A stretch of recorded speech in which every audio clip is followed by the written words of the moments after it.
Hey, Hebrew fans, this is Todd. I know I'm starting a little early. Normally I start a little late, so I figured, what the heck. I might as well start a little early this time.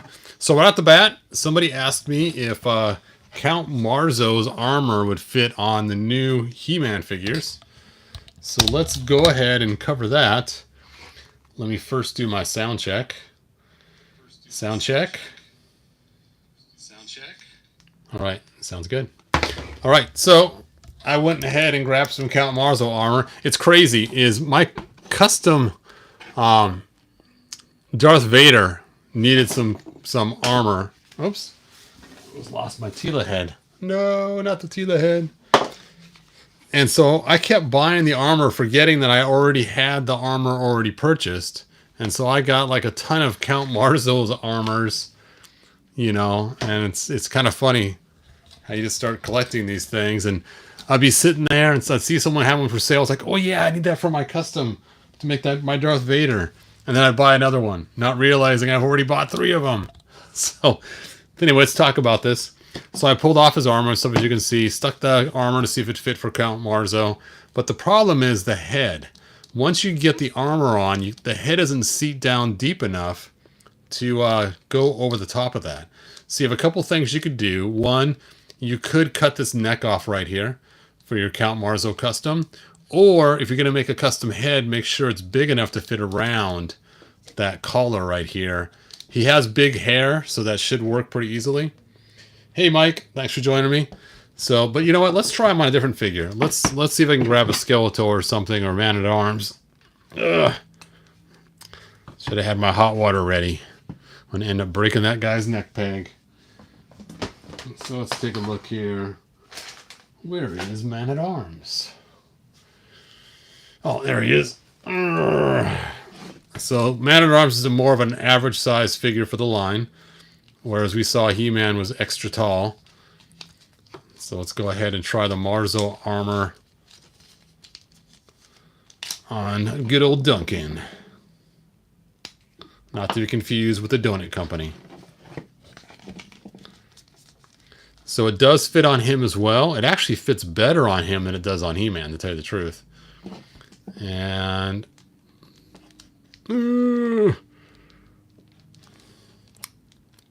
same situation. You just can't get his head on all the way. But that does make kind of a cool custom Marzo. I could see that working really well. Doing some part swaps. Now, I think it's what you asked me for. If I got the question wrong, if you're here online, let me know. And I will, I'm pretty sure you asked for the Revelation line, not the Origins. You know what? Just in case I'm wrong, what the heck? I'll try it on an Origins figure too. In case that's what you were asking. Now, I'm guessing the cape will be too long, so you may have to cut the cape to make it work. But let's see how that fits. That is a really cool looking figure. It has kind of a 2000X vibe to it too. If you had a bigger shoulder piece, it'd be very 2000X-ish. All right, so Faker, you get to be my guinea pig here. Now, someone mentioned to me, just rip the arm off. And it's much easier to take the armor off that way. Look at that. So whoever told me that, thank you. Way easier than trying to do the bra straps.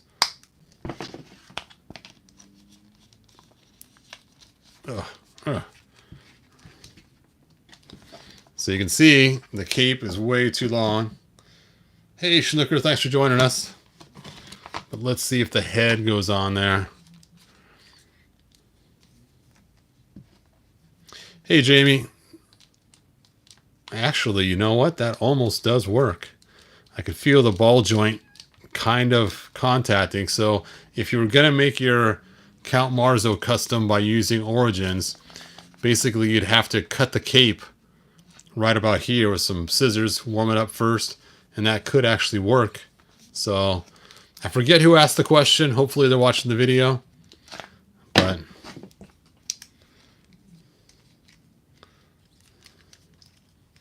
you know what? Let's leave his arm on so I can put it on like the ones we did for the classics figures. Just slide it on like that. Actually worked pretty good too. Ugh. You can see Faker is sporting his Hebrew-made sword. Huh. Now, I just finished selling my last 2 of these yesterday. It's kind of cool. Some guy bought the last 2 I had, so they are all gone now. In fact, right now, at this moment, I have nothing on eBay, which is really a weird feeling to not have anything on eBay. All right. We're not here, though, to talk just about figures. We are here to talk about the dungeon.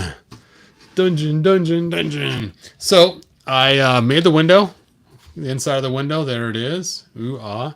And that's just going to shove right in here. And it's a tight fit right now, so I don't want to jam it in until I finish getting it all ready. It's going to require some silver paint on it before I slide it in there and get it all painted. And then I heat it up and I shove it in there while it's warm. And then it just embeds in there nice and neat. And you can see I got it so it matches the brick perfectly all the way around there. So you can see the curve of the bricks right there just match right in there. Now, for some reason, the rivets on top never come out right. I don't know why, but when I put resin on it, it then looks way better. So once I get those resin coated, a little bit of sanding. Now, the door, something went wrong. My strings got tangled in the printer, and it started pulling the print head up, and then eventually it snapped. And so I have to reprint this. But since this prints faster, it only takes like, I think, 4 or 5 hours to print this. The top, though, takes a full day, so I decided to go ahead and switch and do the lid since I got an overnight thing going on. But you can kind of see how this door would have worked if it would have finished all the way. So there you go. Now, I made this door to work with or without the floor. You can see without the floor, it fits flush on here.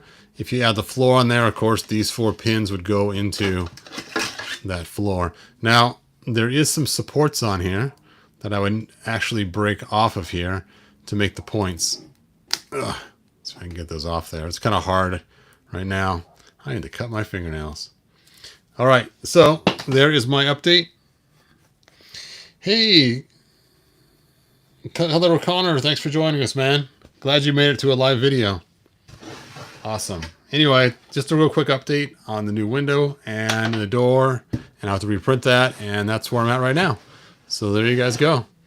But once it's done, it's going to be cool. Look how she looks in there.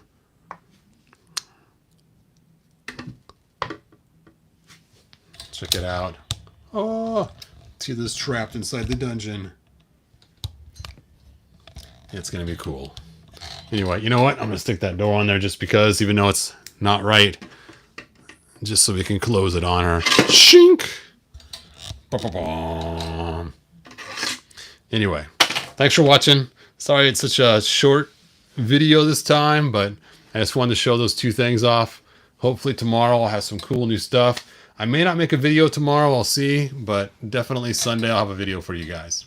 Like, subscribe, tell your friends, and I'll see you guys next video. And once I get my Dremel tool back, I will be putting this head on the Tila, and we'll be working on that cool Beastman back there to make him a 2000X Beastman.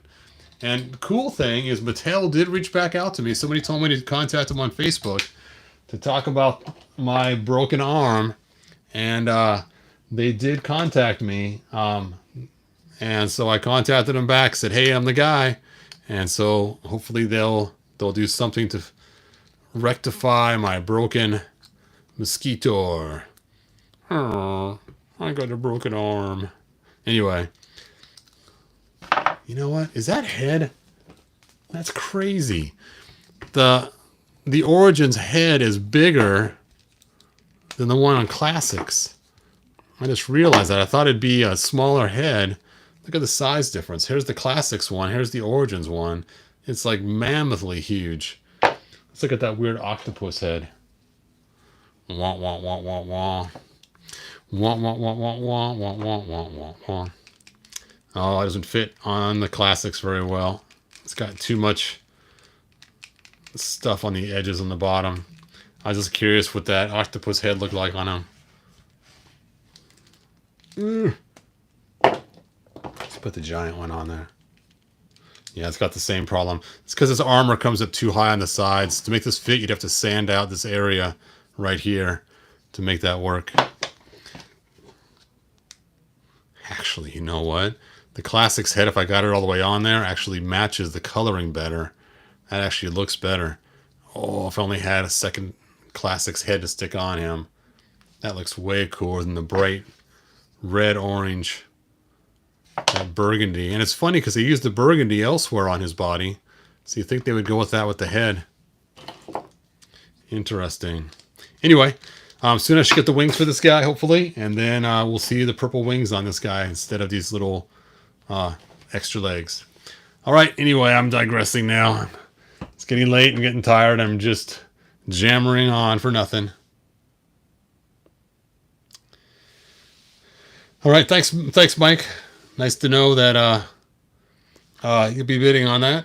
And Snooker, thanks for the How Well the Door Works comment. I appreciate it again. This thing did not print right, but the next one should work even better, and that will be cool. All right, like and subscribe, tell your friends, and I will see you guys next video. And I'm off to bed.